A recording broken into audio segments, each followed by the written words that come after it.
Hey, what's going on, guys? I decided to jump on the bandwagon this year. I'm pretty sure that any potential means outside of my VGHC community to kind of put my voice out there for E3 has basically not worked out. So I'm doing this instead. I figure I put something together real quick. I'm going to show clips from the three main companies, being Sony, Nintendo, Microsoft, to kind of just show off footage from each of the games that I was most excited about. From each, it'll be a very clear choice for those that know me personally and or saw comments in VGHC. And if you happen to be from the group, chances are you already know what I'm gonna say and my opinions and so on and so forth. And it's going to be scattered. It's going to be all over the place because I'm kind of doing this on the fly. I'm not scripting it or anything. I just wanted to put some quick stuff out there for the people who are not necessarily on VGHC, which maybe we'll get some discussion, maybe some views. If not, whatever, because I was going to do it anyway. So let's get right into it. So I will be going from bottom to top and quickly referencing some other things outside of the three companies. So we're going to start with Sony because I actually put them on the bottom as far as I'm concerned. Regardless of the fact that I'm going to be ranking these on a personal level, I do want to say that overall, kind of trying to pick a winner is kind of silly, really, because E3 is all about showing everything that needs to be shown and getting people excited for anything and everything. Even if some people debatably shit the bed, it is what it is. And perfect segue into Sony's show, which, as usual, they are so dependent and have their head so far up their ass that they're so dependent on their exclusives and being ahead of the game and this and this and that they kind of forget how to put on a show. Like, they have to rely on those exclusives. Like, that's kind of all they have. That said, The Last of Us 2 is obviously, what I'm showing off here and what I'm most excited for. It's what I expected and went in to see, and given it was going to be one of their main focus games for the conference, I'm excited for it. Definitely looking forward to it ever since the cliffhanger ending of the first game. Spider-Man also looks really freaking great. It looks to be one of the most visually impressive games that's going to be, in the scene, possibly pushing next-gen territory, but I'm not going to say too much about that. It's mostly speculation at this point. But Spider-Man looks great. It's got that Arkham Asylum vibe, except this is going to be, I guess, Marvel's Arkham Asylum. DC had their shot and nailed it with Arkham Asylum. Now this is going to be a chance for Spider-Man to get on there. Being that's an exclusive, it kind of sucks that's an exclusive, but it makes sense. Like, it's not really surprising at all. But it looks fantastic. We got our first real look at gameplay outside of just, the trailers and whatnot that have been shown off to this point. So it does look impressive. But going back to The Last of Us, I'm very much a fan of the fact that they took a risk, which some people reacted poorly to the fact that, Ellie and the girl, I can't remember the name of, the girl that's introduced in this game, they shared a kiss. Anyone bitching about that either is a homophobe or didn't pay attention to the games very much. So people just kind of need to shut up about that, and that's all I'm going to say about it. But, they shared a kiss. It was part of, in my opinion, what made the trailer pretty great. Everything looks to be kind of, in a way, more of the same, but a lot smoother. So it's going to be great. It's going to be a lot more focused on Ellie. Joel is not going to be playable in any way, shape, or form. I wouldn't be surprised for that to turn into he's more of a support role and maybe played only in some of the game, like Ellie was in the first game. But if we don't see him at all, it won't surprise me. It also kind of makes me think that there's definitely going to be inner conflict, and it's kind of a theme that I'm really a big fan of for some of the reveals that were had through E3. I'll try to remember off the top of my head and go back to that because it applies to another one of the conferences and two of the other games that I'm looking forward to highly. But those are shown off in a different conference, so I'll try to go back to that. Again, no script. I'm kind of just, going off the top of my head here. Death Stranding, I still don't know what the fuck it's about. It's the next Kojima project, but I can't get excited for it because I really just don't know what the fuck's going on. This is like, maybe the third or fourth trailer at this point, and I just get more and more confused. But I suppose that's usual Kojima affair, so it is what it is. Ghost of Tsushima, probably pronounced that wrong. That game really, really looks visually impressive. Like, holy hell. And what I've said on it, I don't really have a lot to say about it. I kind of question why it necessarily needs to exist. But it's definitely a solid effort, and probably is going to be the closest thing to a modern Ninja Gaiden title that we're going to get because, that series kind of started going to crap with the modern titles with 3. But that's no shock considering, I was about to say Inafune, but that wouldn't be accurate. Itagaki is no longer involved, and they probably should just put it to rest anyway. But who knows what happens with DOA 6. Maybe they'll then turn around and actually make a good Gaiden game. But anyway, off topic, who cares? Done with that. There's also, of course, the, I guess Black Ops 3 is going to be offered on PlayStation Plus for free. And there's some exclusive content on the PlayStation, continuing their trend, Sony's trend of trying to buy out whoever and have exclusivity. I'm not going to comment too much on that because really all that happened with that is Sony switched roles with Microsoft from last gen. And regardless of whose side you take, it's shitty for the consumer overall. So let's get off our high horses there and realize that it's a necessary evil, but it doesn't change the fact that it sucks. It sucked back then, and it sucks forever. Alright, so we'll go ahead and move on to the next on the list, which is going to be Nintendo.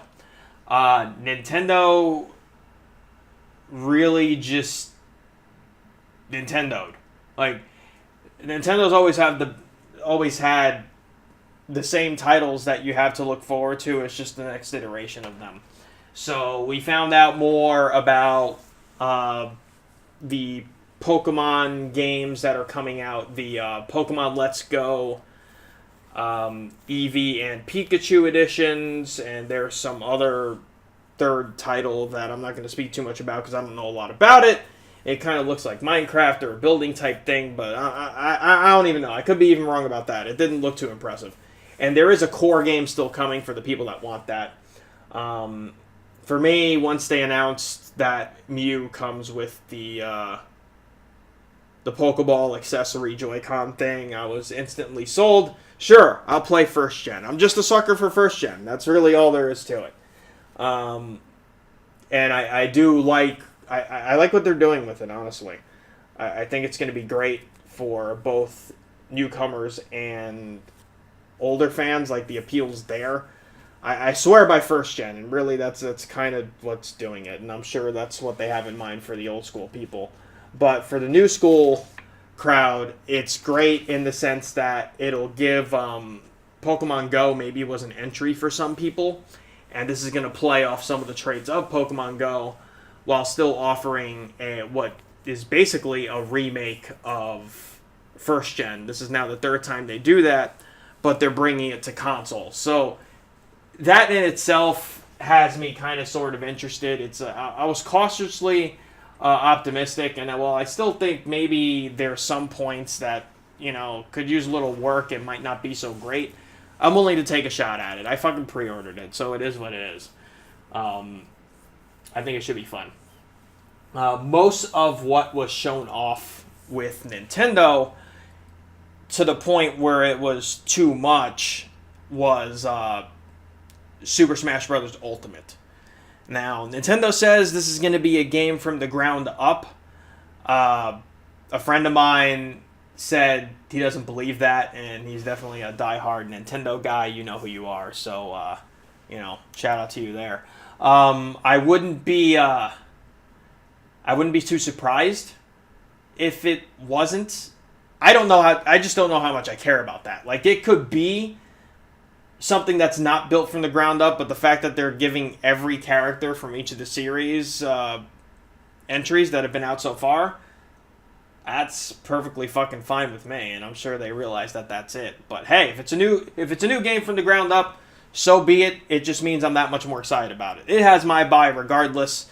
I literally bought the original Wii and the Wii U, for that matter, entirely based on Smash. If they happen to give me other stuff, great, wonderful, but Smash is a good enough game to me over the years to be able to sell a console. And they've announced everybody plus new characters. We got Ridley in the game. There's the Inklings, I think they're called, from Splatoon, but they aren't new. They were technically announced already, or at least teased in that one trailer from, I forget when the hell they actually announced it. But yeah, that's a pretty neat. We have, to a lesser extent, we have Fortnite, or a major extent, depending on how you want to put it. Fortnite hits the Switch. Nothing but good news, considering the fact that it blew up in a big way. So another console to play that on is great. But I will just kind of put as a kind of a side note, Sony, you need to get your shit together. You guys are fucking up, like, big time, because this whole not being friendly to crossplay is seriously hurting not just you guys, especially considering the joke of a response you put out, but it's hurting gamers as a whole. So you need to get your shit together. That's all.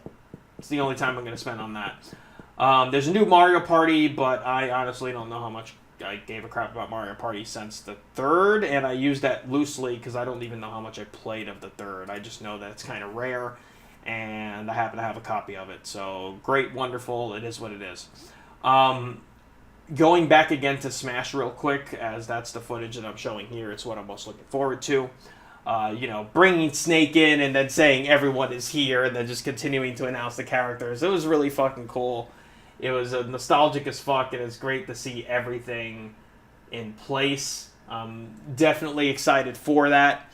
Where Nintendo really could have improved is not having so much Smash. And I think it was less about having so much Smash and more about the fact that we didn't need the equivalent of what you could read in patch notes for literally going through every fucking character and deciding to tell us, well, this changed with this character and this changed with that. Like, give us overall news about the game that's supposedly being built from the ground up.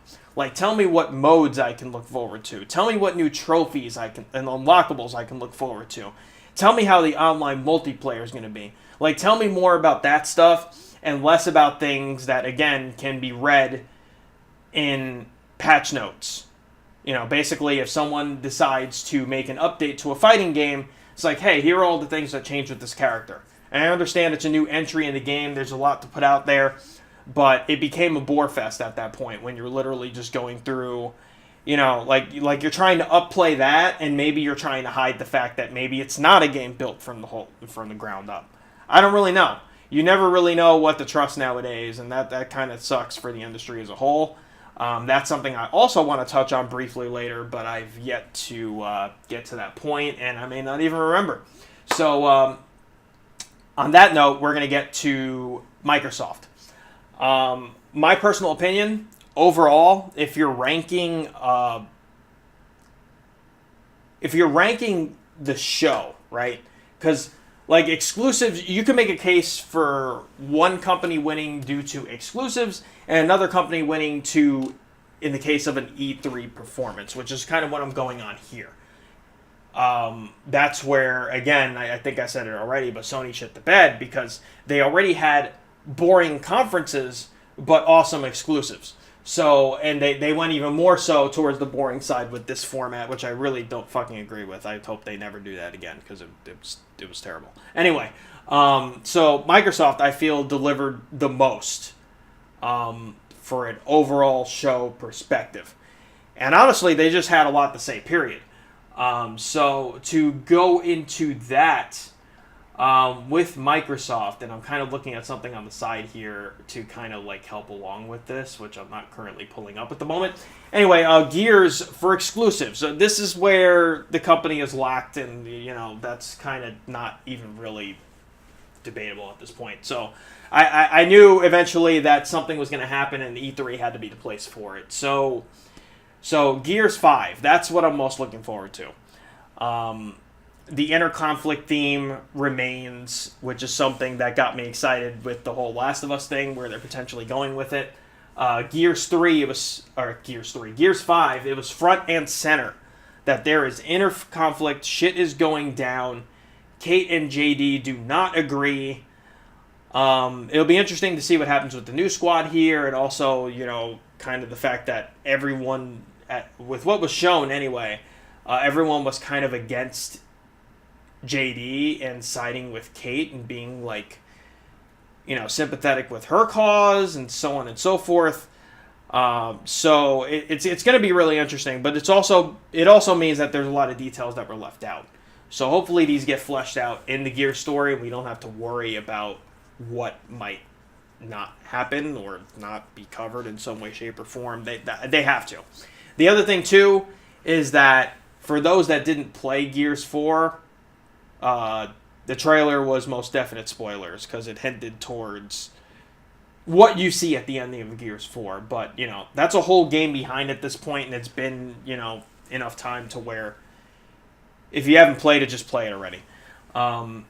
You got time to catch up because I don't think we have a date yet for Gears 5. It's too far out at any rate. That's what I'm most looking forward to there. Microsoft, I don't even know that this counts as part of the conference or not, but they do have. There is going to be a new console coming out, and the whole thing with that is they will keep backwards compatibility. Keep doing that. It's awesome. You guys are the only ones, in my opinion, doing it right at this point. The other two need to take notes in that department. Microsoft buys 5 new studios for exclusive Xbox games. It's huge. That's huge. One of them being Ninja Theory, most famous at this point for Hellblade and its great success, and then they recently re-released it on the Xbox with 4K updates and so on and so forth. That's really fucking awesome. I like that they did that, and it's going to give some lesser-known studios, or at least not as well-funded studios, a chance in the spotlight. This makes the future of Microsoft look great, in my opinion. I point out to Ninja Theory because, again, Ninja Theory is really just the one that I connect most with. So that's why they kind of get the spotlight for that. Going back to the inter-conflict theme, we also saw footage in their conference, although it's not exclusive to them. We saw footage during their conference for Devil May Cry 5.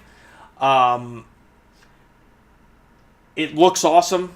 It looks like they're going to continue what the series is known for. My only issue is that DMC, for better or worse, does exist. And coming from someone that can ignore a lot of the faults and actually really enjoyed the DMC reboot of sorts done by Ninja Theory, it does exist. So that influence might be injected into the classic Devil May Cry formula. So I do worry about that aspect. And I'm not quite certain how I feel about the music that was used in the trailer. Like, on one hand, I like it. On the other, it's like I prefer kind of like the older stuff. But this is stuff that's yet to be seen. We'll kind of we'll have to feel that out as we get more details and whatnot. But there's definitely going to be inter-conflict there because Virgil chops fucking Nero's arm off. Like, that's a pretty big fucking deal. I'm trying to think of what else for Microsoft. I feel like there's more to say as far as that goes. We had Halo Infinite, but I don't think it's a core game, so I'm not sure how much I really give a shit. It was nice to finally see stuff for Cyberpunk, which also came out in their showing. Like actual gameplay, and it's like a nice little refresher course that this game does exist, so that's pretty cool. And also what they showed off for Shadow of the Tomb Raider, which I guess that will go ahead and be a segue into not just the conclusion of this, because I think I've ranted for almost 20 minutes at this point, but also the next two things I'm going to kind of just give as a side note.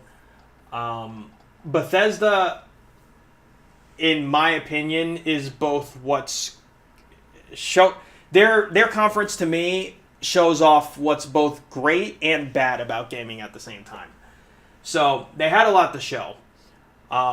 Bethesda is very much on this whole we value single player, and I highly respect them for that. In an industry where single player is almost looked down upon, and of course you have studios like Bethesda, things like God of War coming out, that constantly, things like Hellblade coming out, that constantly go against the grain and prove that single player is very much still something that sells and something people give a crap enough about to justify doing it and doing it right. But I will just say that, for as much as, pretty much all the key franchises got love. But the bad side of that is a lot of it is, maybe not necessarily what you're looking for. And the biggest culprit for this is Fallout 76. Because Fallout 76, it's not the next single-player title. It's going to have single-player in it, but it's online only. So you figure the campaign aspects are going to suffer to some extent. You don't necessarily know how the online is going to be. They certainly did a good job of selling it versus what we thought to be a mostly limited experience, and I still think it's somewhat going to be that. But, again, it's all hearsay until the shit actually comes out. That, and they announced a pretty limited as hell collector's edition, which I'm sure fans of the game just ran ahead and ran out. Especially when they announced that you can actually wear the thing and it won't be the equivalent to the cat helmet with Halo from way back in the day. So, I know personally, my fiance went ahead to pre-order it, and there was literally only one pre-order at our local GameStop. So there is that to consider. But again, Bethesda's kind of something where I needed to view it objectively, because a lot of the stuff I don't even know or necessarily care about, but it's nice to see pretty much all of their franchises getting some form of love, knowing something's going on for it. And I would have liked to see more of Doom Eternal, which I was initially worried about hearing the title of it. I suppose I wanted that Doom 2, so when I didn't hear it was Doom 2, I was like, oh fuck, what kind of mobile port or shitty online game is this going to be? But then they did confirm after showing off the teaser for it, which really didn't show off much of anything, which kind of made me mad, but they did confirm that it is the direct sequel to Doom 2016, I think is when it came out. It is the sequel to that, so that's fantastic and what I want. It's great.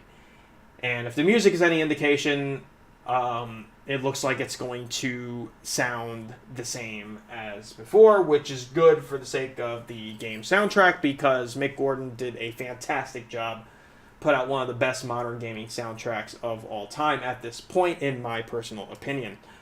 And then the only other company I'm going to reference is Square Enix, who might as well not even have had a conference, because there was nothing new to announce. I don't think there's anything that they put out that was really worth mentioning. And coming from a Kingdom Hearts fan,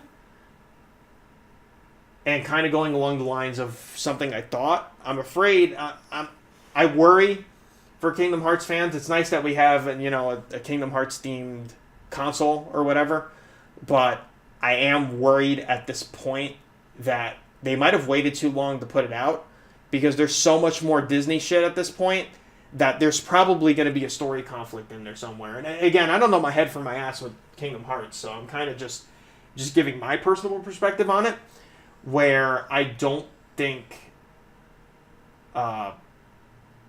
something's going to be fucked up somewhere. There's just so much Disney that's going to be injected into the RPG that is Kingdom Hearts, which is kind of, Final Fantasy with Disney characters. And I don't know, it worries me. But it's cool that it exists and it's getting the love that it deserves. I questioned the value of their collector's editions and the fact that they're exclusive to the Square Enix store because fuck you, we want your money. But, you know, it's here nor there. It was definitely one of the not so great conferences. And as far as EA and Ubisoft, I have nothing to say because I really don't give a crap about either company. Hence, I did not watch either of their conferences. So if they were good or not good, I couldn't say so because I simply did not watch them. And the only other thing, and I guess maybe I'll put some gameplay in for it. I didn't do this with this in mind, but I suppose I could just stick something in. Capcom did have a booth at E3 where they showed off more of Mega Man 11. It looks to be... I'm okay with it. You know, like, it's not... It's hard to speak on it at this point because the fact that it exists is great in itself. It looks to be... You know, along the lines of... and I hate to say this. Along the lines of Mighty Number 9, except it's actually going to be good. Having the charge shot and slide is nice after they ditched them for both Mega Man 9 and 10, although I think 10 had a slide to some capacity, or maybe that was only with Proto Man. The details slip me at this point. But it's nice to have that. Hopefully the X collection leads to maybe a future X title, although I'm not completely convinced they can do that right. But I don't want to spend too much time on this. I'm excited for Mega Man 11, and I'll just leave it at that. Like, I don't want to go too much into it because there's not... Their gameplay showing just showed most of what was already revealed previously. So, just simply putting out the fact that I'm excited for it. I'll be getting it on the Switch along with the other two collections. But this is where we're starting to go into territory that no longer really has, or has less to do with E3. So we'll just go ahead and cut it here at almost 30 minutes of rambling. We're going to cut it off here, and that's kind of my take on everything.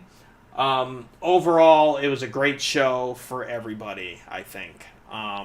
There were obviously some parts that really sucked, but E3 is supposed to be a time of celebration for everybody all around.